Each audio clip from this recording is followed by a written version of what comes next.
With the Russians, it's never a dull moment. And sometimes people in Washington or London or Paris have a tendency of focusing on something that's big and flashy, like the Zapad exercise, but not the sort of thing that Russia is doing on a day-to-day basis, which you guys in the Baltics in particular feel.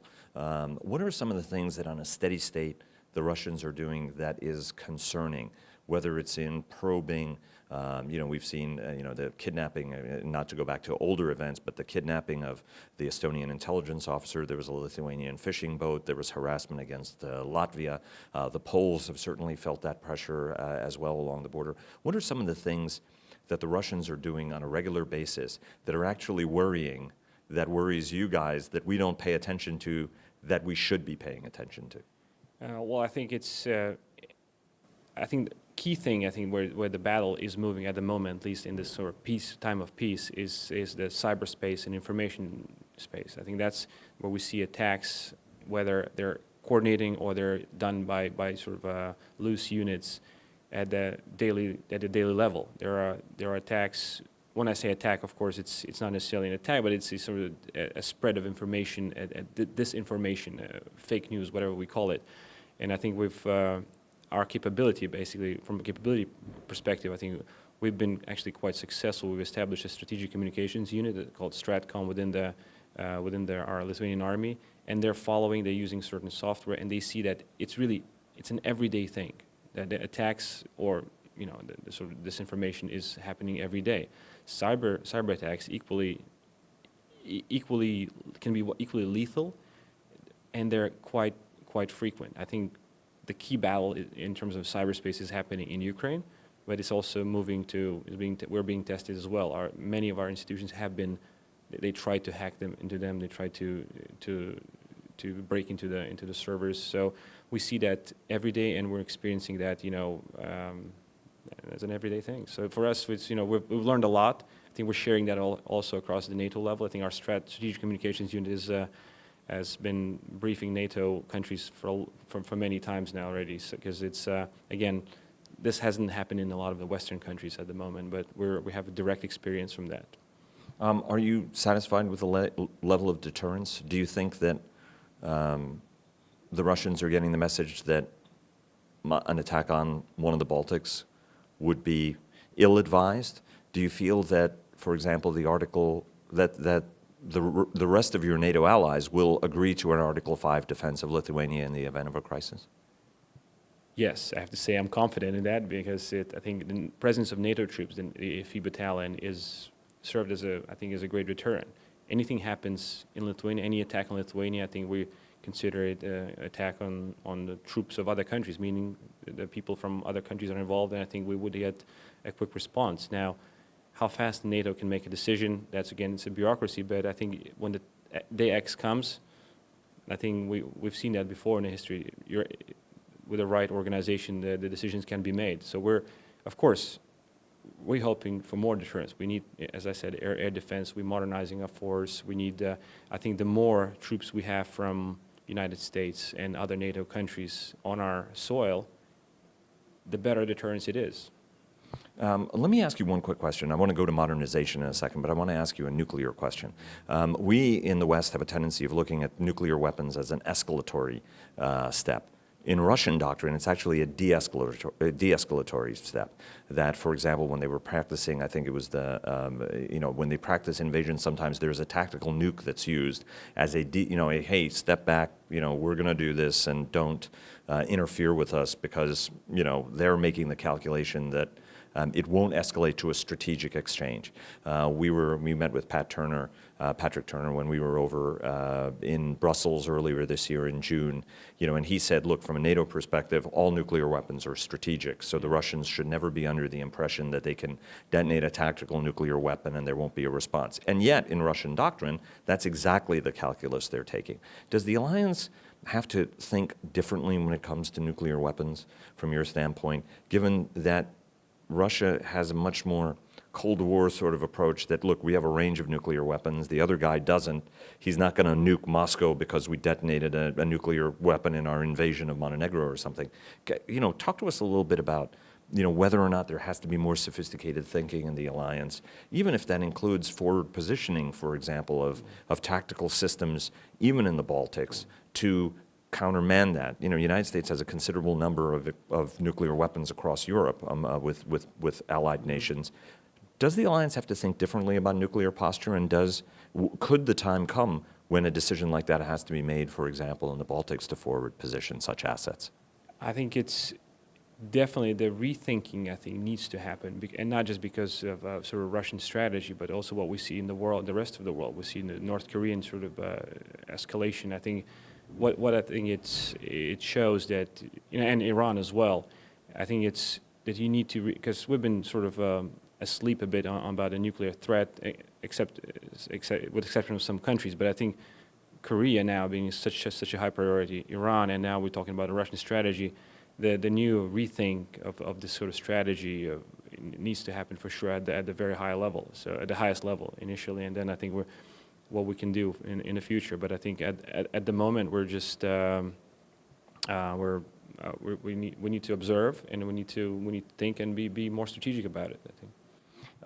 Speaking of strategy, Secretary Mattis, did you like that segue? Yeah. Speaking of strategy, you and I before the interview were talking a little bit, and you were encouraged what you were hearing from Secretary Mattis, who gave the keynote address at AUSA, where he did talk strategy. And we also heard from General Milley, Chief of Staff of the Army, and you were saying that how you liked that message. Talk to us about what they said and what you particularly liked about that message as the Deputy Defense Minister of Lithuania.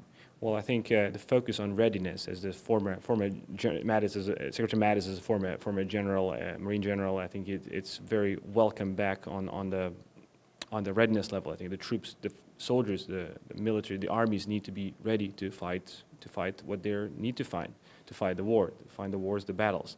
And I think this is something that message was very clear, and I think it resonates well in Lithuania. We need to be ready. Whatever the capability, the levels of people that we have ready, prepared. So it translates into training, it translates into getting the right technology into the hands. So I think this is a clear message that will resonate, I think, across the alliance. Now the second point that Secretary Mattis made and General Milley equally echoed very, very nicely was that future wars or current operations will never be fought alone by the U.S. It's always going to be a multinational environment. U.S. needs allies as allies need the U.S.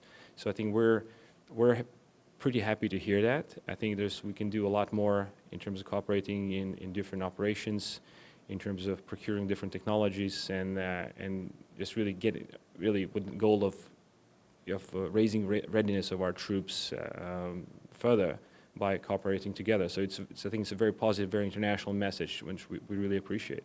Let me take you to the issue of modernization. You spent 3 whole days at AUSA. You spent 4 years at West Point, where you had a lot of exposure to U.S. systems.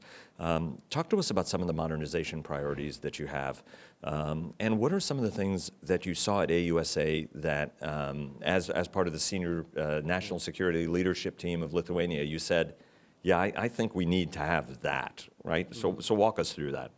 Yeah, I think our priorities in terms of modernization, in terms of technologies and weapons are very clear. We've procured the infantry fighting vehicle, Boxer, which again has also both German, and it's a multinational project, essentially having technologies from Israel, from US, Germany. I think, again, with that purchase, we are entering a 21st century technology world. Now, once you enter this kind of technology with one asset, so other sort of lagging assets need to be picked up as well. So there's a load of other things that we need to procure really for them to catch up to the level that our infantry fighting vehicles will have once we start receiving them next year. The second big project is that we've invested already is the air defense, as I mentioned before, air defense, mid-range air defense. Again, Norwegian, American, again, joint project. The third modernization project is the artillery, the howitzers that we've procured as well. So with that, I think we're pretty much set on the next 3 years in terms of financial allocations. And again, we're a small country, we're very greatly appreciative of that the public has put a lot of confidence in us and assigned us significant budget increases, but we are doing what we can in order to modernize the force. And I think this is, so far until 2020, we pretty much know what we need to get. Now going forward, I think there are elements that need to be picked up, such as the 4x4 armed vehicles, the certain soldier systems that sort of improving the soldiers' security, soldiers' survivability really in the field. So I think U.S. has a lot of good technology, and I think sharing that technology with the, let's say, with the allies, with Lithuania in particular, in my case, would be I think it's a good sign of cooperation. Now, equally, as somebody else in the conference said, well, yes, U.S. wants to share the best technology with their most trusted allies.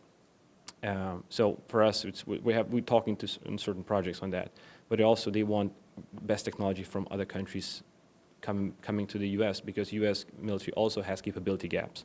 And I think here we can have a sort of a two-direction, both directions path for technology transfers. We do have, again, we're a small country, but we have niche boutique advantages such as in nanotechnology, lasers, optics that are of interest to U.S. Army already, actually. And so we're talking on these topics and these themes already. So it's I think I see good prospects in cooperating within the two countries. And you were going to say cyber because you studied political science and computer science, yes, and yes, at West Point, so you know a thing or two about cyberspace. The Boxer, when you said like there were some other capabilities that you would have to invest in after the Boxer enters service, what are some of those extra capabilities that the development or the adoption of that system will then in 3 or 4 years' time drive you? What does that queue up by way of a modernization priority, say, as you look, say, 3, 4, 5 years ahead? Well, I think it's, when we look at 3 to 4 year ahead, I think, as I mentioned, 4x4, the armed sort of replacement of our currently held Humvees. So we will be announcing the path forward, I think, in the near future. We'll see where we get with that. The mortars, I think the mortars, increasing the firepower of our mortars, I think this will be a big priority. Equally is sort of our intelligence priorities, intelligence gathering priorities. I think this is probably the essence of the modernization projects. And was there anything in particular you saw at AUSA that you said, "Wow, man, I want to put that on my wish list"? Because you mentioned soldier systems. There were a lot of soldier systems on display there. Yeah, but if I say that, then they'll sort of bias. You get a sort of bias that this is something we're trying to buy. Right, but right. I think so. I think there's a lot of good technologies. It's the country of innovations, the country of high technology, of progress. So we've seen, as always, America is a leader in this sector. So it's we need to cooperate. We need to talk more. We met actually with a lot of companies from Virginia, with a lot of defense industry companies, and again, nothing necessarily concrete coming from, but the more discussion we have, the better they understand our requirements. We can hopefully make certain, some progress in procuring certain technologies. So this is good. It's good for bilateral relationships. It's good for our own security because, as I always say, is more America in the U.S., well, more Lithuania in the U.S., more U.S. in Lithuania. It just creates a deterrent effect, and we want more of that. What's the sense now, sort of 9 months after the president took office? Is there confidence? What's the mood? What's the sense about the American president that was very, very skeptical when it came to the transatlantic alliance, was much more positive in his messages about Russia? Those have changed. But what's the perception that's in Lithuania about the American political leadership? Well, I think from my, again, I'm talking purely from my side. I think in terms of defense cooperation, the cooperation has always been very good ever since, the past, let's say, however many years. I think in the recent years, in the recent months, I would say, we had Secretary Mattis visit Lithuania. We've had our President Grybauskaitė meet Vice President Pence in Tallinn. So I think the dialogue with the highest level between the highest levels of leadership has been very constructive.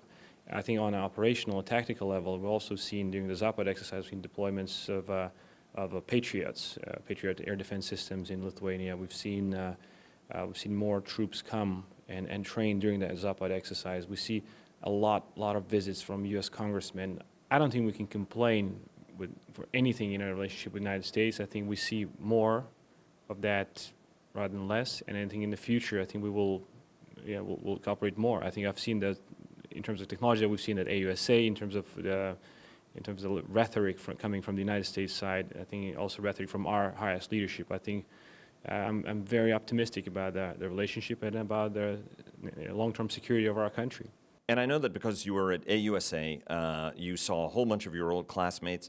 You talked to General Milley, and you guys talked about Army football. You were one of the few classes that remembers a win before you graduated. Talk to us about how it felt to see Army win last year, whether you think they'll win this year. What's your bet? They will win. They will win not just this year's Army-Navy game. They will win the Commander-in-Chief trophy, because I think we're ready to beat Air Force as well. You're right.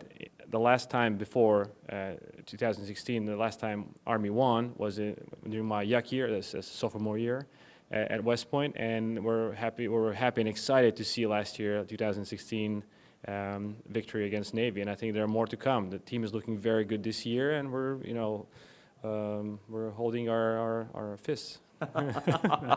Giedrimas Jeglinskas, Lithuania's Vice Minister of Defense. and proud member of the 2003 graduating class at West Point. Thanks very much, sir. Go Army.